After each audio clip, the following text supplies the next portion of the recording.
warahmatullahi wabarakatuh. Hello everyone, my name is Devi Cynthia. My student number is 221230118. I'm from TBID Group 2 and I will explain by the title menganalisis filsafat dan teori pendidikan. And happy watching. Oke, yang pertama di sini saya akan menjelaskan pengertian dari filsafat. Filsafat adalah kajian dan sikap yang menggambarkan nilai-nilai luhur yang terkandung dalam kebijaksanaan. Filsafat juga dapat diartikan sebagai pengetahuan dan penyelidikan dengan akal budi pekerti mengenai hakikat segala yang ada, sebab, asal, dan hukumannya. Selanjutnya ada teori pendidikan.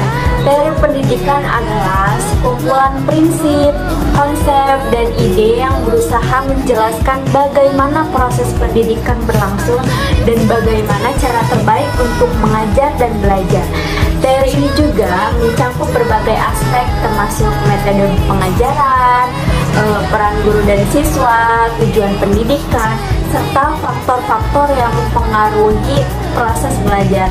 Nah, selain ada pengertian dari teori pendidikan, ada pula tujuan dari teori pendidikan, yaitu pendidikan untuk memberikan dasar ilmiah yang mendukung praktik pendidikan dan untuk meningkatkan efektivitas dalam mencapai hasil belajar yang diinginkan. Nah, teori pendidikan ini terbagi menjadi 3. Yang pertama itu ada behaviorisme, yang kedua itu ada kognitivisme, dan yang ketiga itu ada konstruktivisme. Nah, yang pertama itu saya akan menjelaskan tentang behaviorisme, yang mana behaviorisme ini teori yang fokus pada perilaku yang dapat diamati dan pengaruh lingkungan. Pembelajaran yang dilihat sebagai perubahan perilaku akibat rangsangan. Contoh dari behaviorisme ini seperti seorang guru memberikan kepada siswa setiap kali mereka menjawab pertanyaan dengan benar. Dengan penguatan positif ini, siswa cenderung lebih aktif dan berpartisipasi di dalam kelas.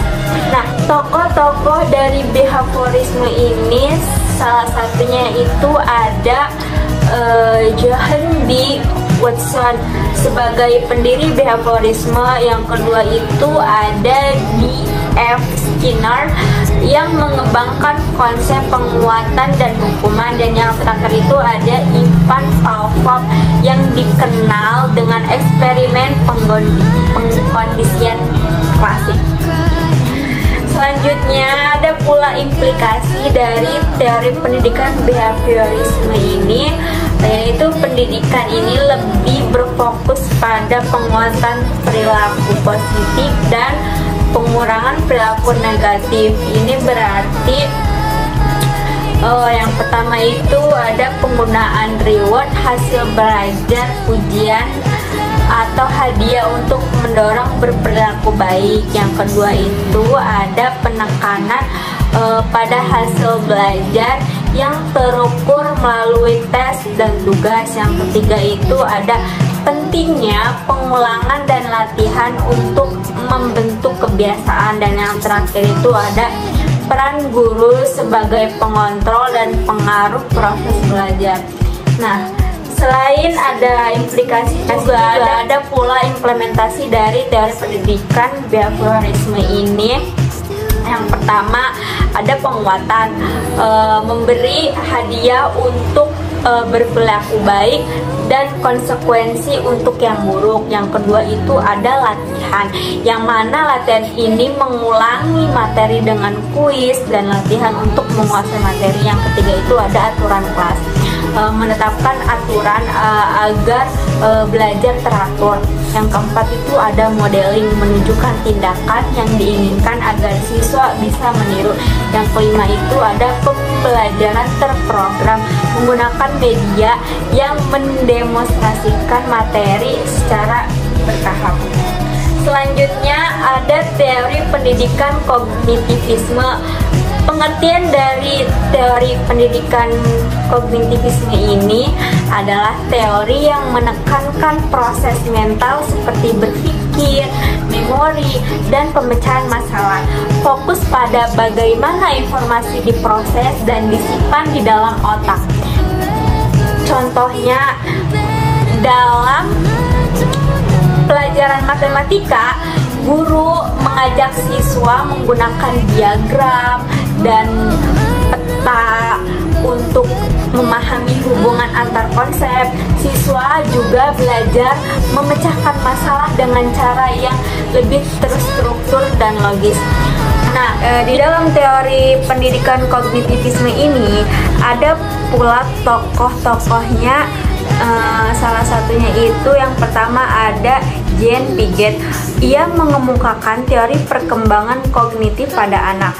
Contohnya yang pertama itu tahap sensorimotor yang berusia 0 sampai 2 tahun, yang mana bayi menjelajahi dunia melalui inderanya. Contohnya itu seperti ketika bayi menggigit mainan, mereka belajar tentang terstruktur dan rasa dari benda tersebut. Yang kedua itu ada tahap praoperasional berusia 2-7 tahun, yang mana anak mulai menggunakan bahasa dan berimajinasi, tapi masih berpikir secara egosentris. Contohnya, seorang anak percaya bahwa jika mereka tidak melihat benda tersebut tidak ada, misalnya menemukan bola di bawah selimut dan berpikir bola itu hilang. Nah, tokoh yang selanjutnya itu ada Jerome Bruner. Ia mengembangkan teori pembelajaran berbasis penemuan dan skemata. Tokoh yang selanjutnya itu Jerome Bruner. Ia mengembangkan teori pembelajaran berbasis penemuan dan skemata. Contoh dari Jerome Bruner ini pembelajaran melalui penemuan. Misalnya, dalam pembelajaran sains, guru memberikan bahan-bahan kepada siswa dan meminta mereka untuk bereksperimen seperti mencampur baking soda dan cuka untuk melihat reaksi kimia. Ini mendorong siswa untuk menemukan konsep dasar tentang reaksi kimia sendiri daripada hanya mendengarkan penjelasan. Nah, ada pula implikasi dari teori pendidikan kognitivisme ini, yaitu pendidikan lebih berfokus pada mental siswa. Ini melibatkan salah satunya itu yang pertama ada mengembangkan strategi untuk membantu siswa mengorganisir dan memproses informasi. Yang selanjutnya itu ada menekankan pemahaman konsep dan hubungan antar ide. Yang ketiga itu ada menggunakan alat bantu visual dan teknologi untuk mendukung pembelajaran. Dan yang terakhir itu ada mendorong siswa untuk berpikir kritis dan menyelesaikan masalah secara mandiri. Nah, yang selanjutnya itu ada pula implementasi dari teori pendidikan kognitivisme ini. Salah satunya itu yang pertama menggunakan bahasa yang mudah untuk dipahami. Yang kedua ada memberikan ruang bagi siswa untuk berdiskusi dengan teman-temannya. Yang ketiga ada meningkatkan kemampuan metakognitif siswa agar mereka dapat mengenali cara berpikir dan strategi pembelajaran yang efektif. Dan yang terakhir itu ada memberikan waktu untuk refleksi setelah mengerjakan suatu proyek. Nah, ada pula implikasi dari teori kognitivisme ini, yakni pendidikan lebih berfokus pada proses mental siswa. Ini melibatkan salah satunya itu yang pertama mengembangkan strategi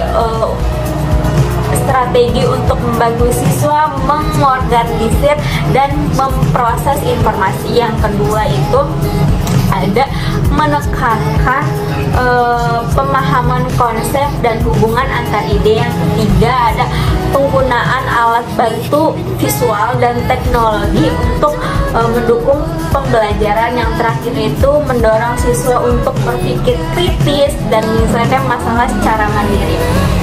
Selanjutnya ada implementasi dari teori pendidikan kognitivisme ini, yaitu yang pertama menggunakan bahasa yang mudah dipahami oleh siswa. Yang kedua itu memberikan ruang bagi siswa untuk berdiskusi dengan teman-temannya.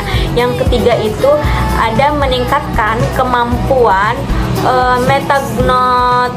metagnotif siswa agar mereka dapat mengenali cara berpikir dan strategi pembelajaran yang efektif. Dan yang terakhir itu memberikan waktu untuk refleksi setelah mengerjakan suatu proyek.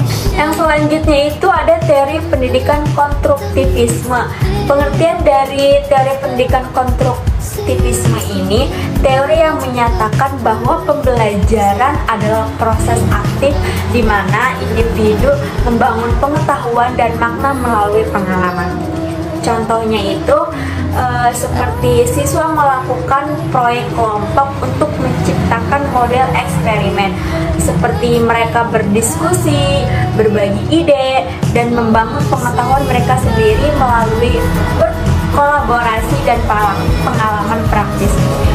Adapun tokoh-tokoh dari teori konstruktivisme ini, yaitu yang pertama ada Lev Vygotsky yang menekankan pentingnya interaksi sosial dalam pembelajaran. Contohnya, seorang guru bekerja sama dengan siswa dalam mengerjakan proyek kelompok. Siswa yang lebih ahli membantu teman sekelas yang belum mengerti sehingga mereka belajar dari satu sama lain. Interaksi sosial ini membantu siswa berkembang lebih cepat. Nah, yang kedua itu ada Johan Dewey memperkenalkan ide bahwa pendidikan harus relevan dengan pengalaman nyata siswa. Contohnya, dalam kelas seni, siswa belajar tentang sejarah kesenian dengan mengunjungi museum dan kemudian menciptakan karya seni mereka sendiri berdasarkan pengalaman tersebut. Ini menghubungkan teori dengan praktik nyata. Oke, yang selanjutnya itu ada teori apa aja sih yang mempengaruhi dari ketiga teori tersebut, yang mana teori behaviorisme, kognitivisme, dan juga konstruktivisme. Oke, yang pertama itu ada teori behaviorisme, yang mana pengaruh oleh empirisme menekankan pada pengamatan dan pengalaman sebagai sumber utama pengetahuan. Fokus pada perubahan perilaku melalui penguatan. Contohnya, salah satu penguatan positif, seorang guru memberikan pujian kepada siswa setiap kali mereka menyelesaikan tugas dengan baik. Dengan adanya pujian itu, siswa semakin termotivasi untuk terus berprestasi. Yang kedua itu ada teori kognitivisme, terpengaruh oleh rasionalisme, yang mana menekankan pentingnya proses mental dalam pembelajaran, memperhatikan bagaimana informasi diproses, disimpan, dan diingat. Contohnya, ketika kita belajar tentang benua, kita bisa menggambar peta dengan menandai setiap benua dan menghubungi informasi di antara mereka.